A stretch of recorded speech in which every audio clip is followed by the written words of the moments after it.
Let me tell you a story about trust, about love, marriage, and the kind of betrayal you only read about in bad novels, or apparently Reddit posts like this one. My wife is a flight attendant. Glamorous, right? That's what I thought too.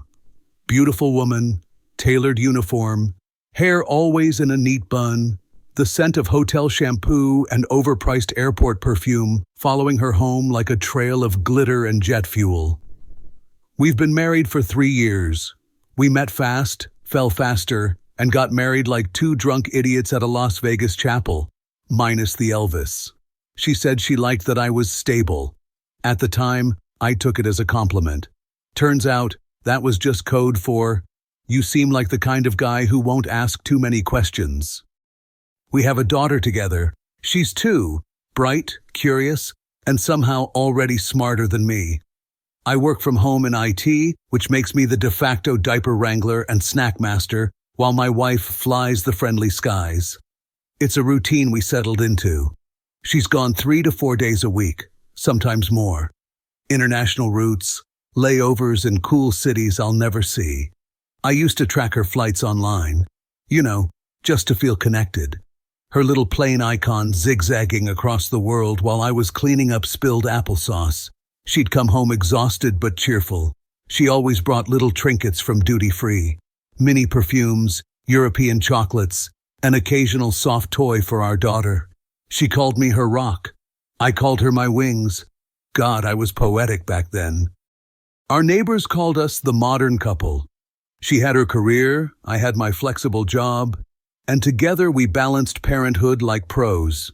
People envied us. I envied us. Until one Tuesday afternoon, when her plane never took off. Want to know the funny part? I wasn't even snooping. I was just bored, waiting on a client call, and happened to open the airline's tracking app out of habit. Her flight was supposed to depart at 2:40 p.m. I checked at 3:10. Cancelled. That's all it said. No delay, no reschedule, just cancelled. Weird, I thought. I texted her. Hey, everything okay? Flight got cancelled? Yeah, last minute change.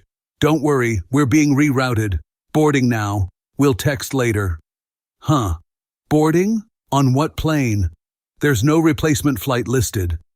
I checked the airline's main schedule. Nothing departing that day to the same destination. Hell, nothing even close. I'm not proud of what I did next. But something about her message didn't sit right. The wording, the vague, don't worry. So I clicked open Find My iPhone. We had it enabled since our daughter was born, just in case. She knew that. I knew that. It wasn't spying, it was peace of mind. Except peace wasn't what I found.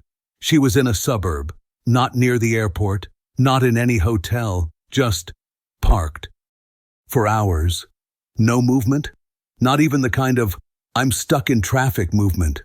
Just a little gray dot, sitting perfectly still on a map, in a quiet residential area, 3 hours away. 3 hours away from our home. And I stared at that dot, feeling the first little hairline fracture in the glass of my perfect life. I zoomed in. Street names, crossroads, nothing familiar. Then I zoomed out, saw how far she was from the airport, realized she never even got on a plane. And that's when the silence in our house started screaming. At first, I convinced myself it was nothing. Maybe she was helping a stranded passenger. Maybe it was a crew layover in some weird Airbnb. Maybe she got sick and didn't want to worry me. I even told myself, and this is rich, maybe she didn't want me to think she was being lazy on the job. Yeah, because clearly, protecting the illusion of constant productivity is more important than just telling your husband where you are. Still, I let it go. For about a day.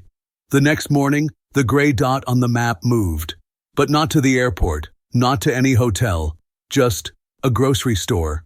Then a little detour to a park. Then back to the same house. Same damn house. Now I was officially spiraling. I Googled the address. Middle-class suburb. Cute 2-story home with a swing set in the front yard. And no connection, none, to her job. No branch office, no layover hotel, just someone's house. So I did what any desperate idiot with a rapidly combusting marriage would do. I opened our shared cloud photo folder. Guess what I found? Nothing. Nada. Zero. Which would have been fine, except my wife always uploaded her silly airport selfies and hotel room shots. She was one of those people who takes mirror pics in uniforms and captions them with things like tired but grateful. And now? Radio silence. I messaged her. Everything all right? You seemed quiet yesterday. All good, exhausted, Wi-Fi sucks here. We'll call tomorrow, okay? Where exactly is here? Frankfurt layover. Can't talk. Passengers boarding. Frankfurt. That's funny. Because the little gray dot I was watching was currently 3 states away. In Ohio. This is where something inside me snapped. Not in an angry, dramatic, throw something at the wall kind of way. More like a quiet click. A gear slipping into a new, darker position. I stopped thinking like a husband. I started thinking like an investigator. A few days later, she came back from her layover, smiling, relaxed, acting like nothing was wrong. She kissed our daughter, hugged me, unpacked her bag full of absolutely nothing from Germany. And I played along. I smiled. I asked how Frankfurt was. She said, rainy, boring, the usual. That night, while she showered, I opened her carry-on, and I slipped in the old AirTag we'd used when our daughter kept losing her backpack, tucked it right next to her perfume, the one she wore when she traveled, but never at home. Because I had a feeling that next time her plane wouldn't be going anywhere either. Then I waited. Next trip she kissed me goodbye. Our daughter waved like she always did. I smiled like I always did. And then I watched that little dot travel, straight back to that suburb. Same house, same street, no flights, no airports, no Lufthansa, just domestic bliss in a place I'd never heard of. For 3 nights, the AirTag didn't move much. Just a cozy little domestic pattern, morning trip to a local park, midday Target run, back home before dinner, not a hotel, not a flight, a routine, one I wasn't part of. The worst moment? When the location pinged at a preschool. I watched the dot stop there for 20 minutes, then move again, slow, like walking pace, all the way back to that house. I was feeding our daughter mac and cheese while this happened. She was babbling about butterflies, and I was staring at a blinking icon on my phone, realizing my wife was probably holding hands with another kid. I don't know what broke me more, that it was a routine, or that I could picture her doing it all so damn comfortably, like this was just life, her other life, and I wasn't part of it, like she had done it 100 times before. The thing about cheating is, people expect it to look like lipstick on collars and late-night texts. But this wasn't that. This was a second life. The thing about cheating is, people expect lipstick on collars and flirty texts hidden in locked phones. But what if it's quieter? What if it's a ping on a map, at the same address again and again? A trip to the grocery store, a Target, a park, and then a preschool. I didn't see her there.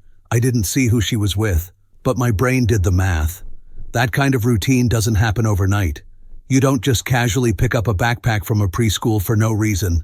That wasn't a layover. That was something else, something that smelled like stability, like familiarity, like she belonged there. And suddenly, all the gaps started filling themselves. The missing photos, the bad Wi-Fi, the repeat addresses. I didn't have proof. Not yet. But I had instinct, and it screamed at me. She wasn't just hiding a secret. She was living in it. That Friday, she came home. Same smile, same routine. She kissed our daughter and said, "I missed you so much. Mommy had a long flight." And I just stood there pretending to believe her, because now, flight didn't mean airports and layovers anymore. It meant secrets, silence, and a second life I wasn't part of. I held out for one more trip. Part of me still clung to the hope that I was wrong. That all the dots, the lies, the preschool ping, it was some bizarre misunderstanding. Maybe a glitch, a borrowed address, a cousin she forgot to mention. I told myself all the comforting things fools tell themselves before their lives fall apart. But then she left again. Same suitcase, same perfume, same kiss on the forehead, same lie. I'll call you after the flight. Wi-Fi might be spotty. Except I didn't open the flight tracker this time. I didn't need to. I already knew exactly where that little dot would land. And it did.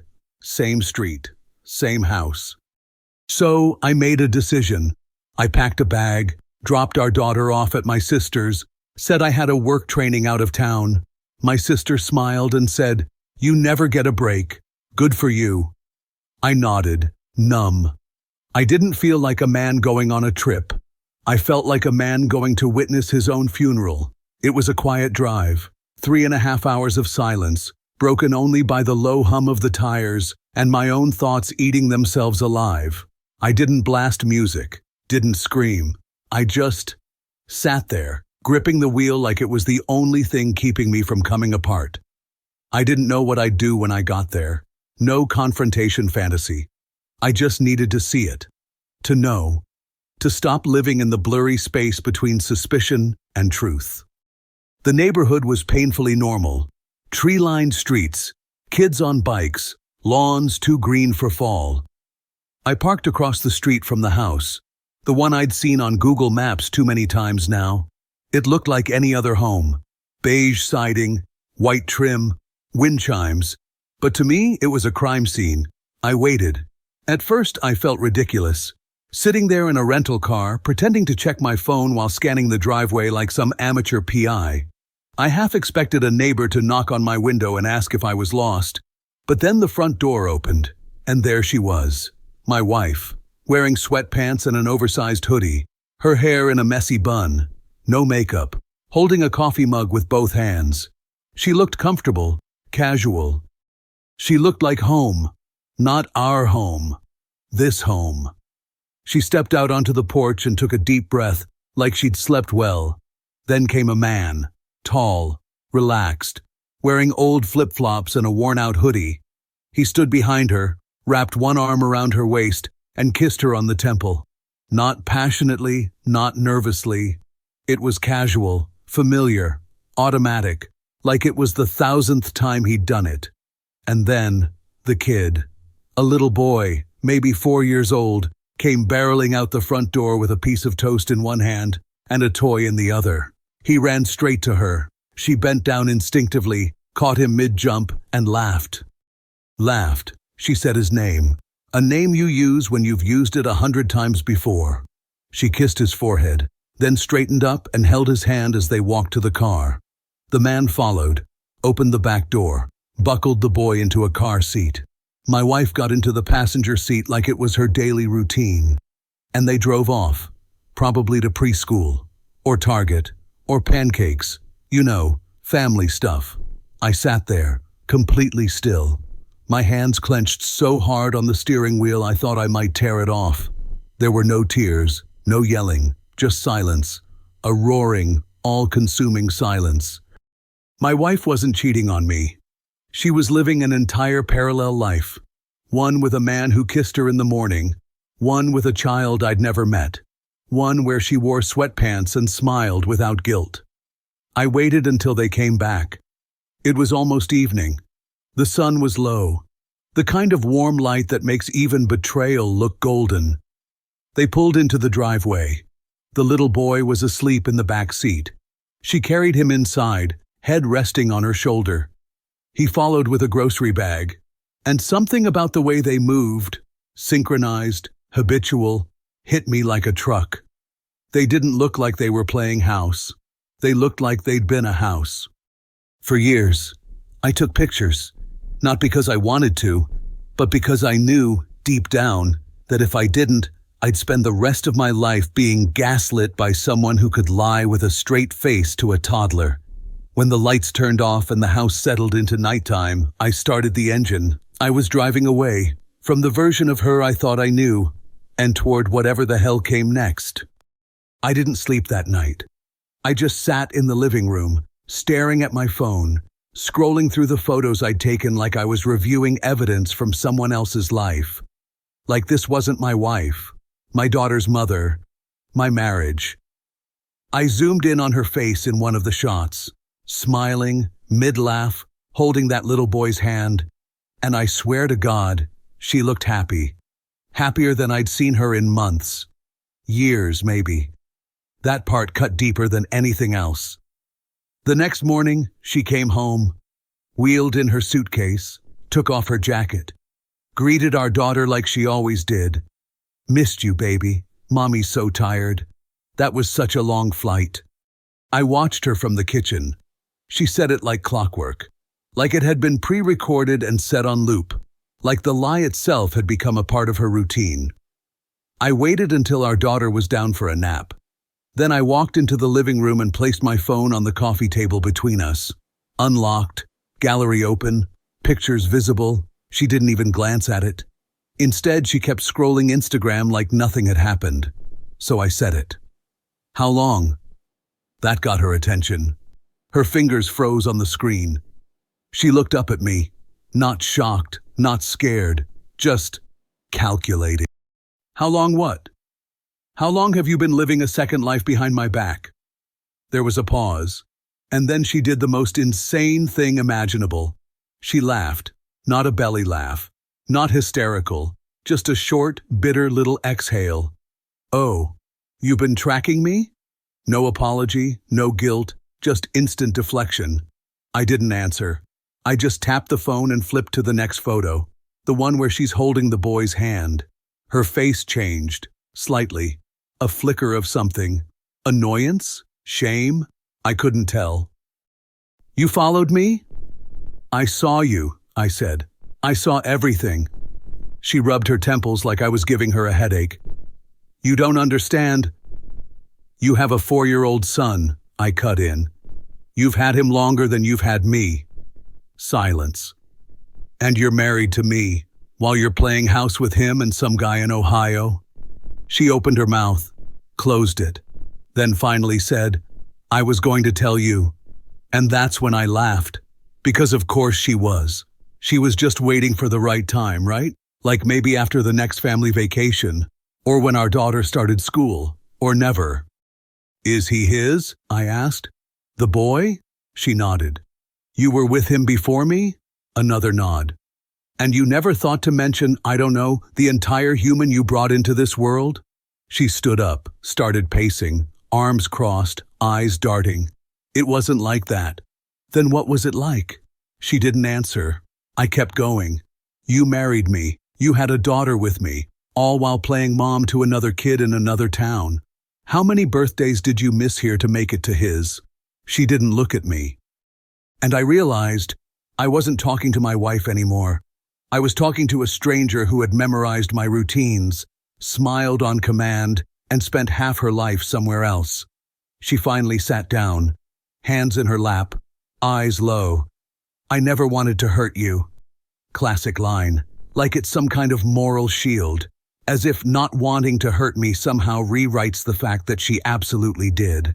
I just couldn't choose. "So you chose both, and lied to us all." She nodded, and then she cried. Tears. Real ones, probably for herself.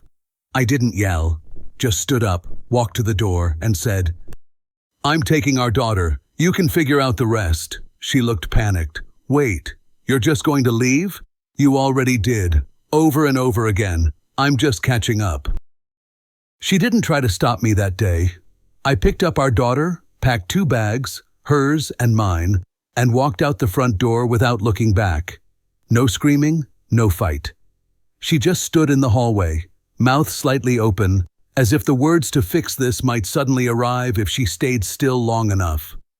But there were no words. There was no version of "I'm sorry" that could untangle years of deception. I drove straight to my sister's place, told her something vague, "Need a reset." Just for a few days. She didn't push. She just hugged me, made a pot of coffee, and set up a folding crib in the guest room. Our daughter settled in like it was just a fun sleepover. She asked where Mommy was. I told her Mommy had another trip. It wasn't a lie. Not really. The next morning, I called a lawyer. I'd never called a lawyer before, never needed one. Never thought I'd be the guy in line at a courthouse asking about custody forms and separation guidelines. But there I was, sitting in a strip mall office that smelled like toner and stale coffee, telling a stranger about how my wife had another child, another man, and a whole other existence I'd never been invited into. Was she legally married to the other guy? The lawyer asked. I think not. Does he know about you? Not yet. He nodded slowly, like he'd seen worse, and somehow that didn't comfort me. By the end of that week, I had filed for divorce and temporary full custody. My lawyer told me, document everything, don't react, don't speak to her unless it's through text or legal channels. So I didn't. No calls, no in-person arguments, no begging her to explain, just silence. She, of course, tried. Texts started coming in by the dozen. Please talk to me. You're blowing this way out of proportion. We can work through this. You're the stable one. Don't let this blow up everything. It wasn't real, okay? It was just comfort. I love you. I always have. Can we at least talk for our daughter's sake? Every message made me feel sick, not because they were emotional, but because of how strategic they were. She wasn't sorry. She was just trying to pull the emergency brake on a train that had already derailed. She still hadn't admitted the whole truth, hadn't acknowledged the 4-year-old, the house, the man. She kept calling it a mistake, as if raising a child with another man behind my back was the same as leaving the stove on. I stayed at my sister's for 2 weeks, long enough to think, to breathe, to stop reflexively checking the flight tracker, to look at my daughter and realize I didn't need my wife to have a family. I just needed honesty. And that woman didn't have a drop of it left. It's been a year since I left. A year since my wife's entire circus act fell apart mid-performance. No encore, no applause, just ashes. Turns out the guy she was living with, his name is Daniel. They met when she first started flying regional routes. He was ground crew at a small airport outside Columbus. Harmless flirtation turned into weekend visits, then turned into a child. That little boy, Caleb, is 4 now. And yeah, the math checks out. She was with Daniel first, got pregnant. Then, instead of staying and building a life with him, she panicked. She didn't want to be that girl, the one who settled, who got tied down too early. So she moved back to our city, met me within a few months, and sold me the story. It was nothing serious. Never had kids. I want to start fresh. She left Daniel before she met me, but never really let go. She just kept both lives going like 2 browser tabs she refused to close. Monday to Thursday, she was in Ohio, reading bedtime stories to Caleb. Friday to Sunday, she was with me and our daughter, acting like Daniel didn't exist. And only occasionally, just enough to keep the uniform clean, she actually boarded a real plane. Just enough to keep the lie believable. None of us knew about each other. Not me, not Daniel, not even the kids. When I filed for divorce and took our daughter, I thought that would be the explosion. But the real blast came a few weeks later, when Daniel found out I existed. Apparently, she told him I was a family friend she used to live with, that our daughter was just someone else's kid she was helping raise. He believed her, until he got an envelope. From me, photos, flight records, marriage certificate. I didn't send it to be cruel. I sent it because he deserved the truth. His reaction? Cold, calculated, immediate. He kicked her out, changed the locks, filed for sole custody. From what I hear, he got it. Apparently the court didn't like that she forgot to mention she had a husband and another child in a different state. Go figure. Now she's the one couch surfing, trying to rebuild, posting vague Instagram stories with captions like, "Growth is painful," and "You can't heal in the same environment that broke you." Honey, you were the environment. As for me, still not dating, still not trusting perfume that smells like duty-free shops. But I'm better. Our daughter is thriving. She sleeps through the night now. She sings made-up songs about cats. She calls me her favorite person. And she's mine. Every now and then, I see a plane pass overhead and feel nothing. No resentment, no sadness, just a quiet kind of clarity. Some people aren't meant to land. They're just turbulence in human form. My ex-wife thought she could split her life into pieces and keep us all from noticing. But in the end, she didn't just lose two families. She lost the only version of herself that anyone ever truly believed in.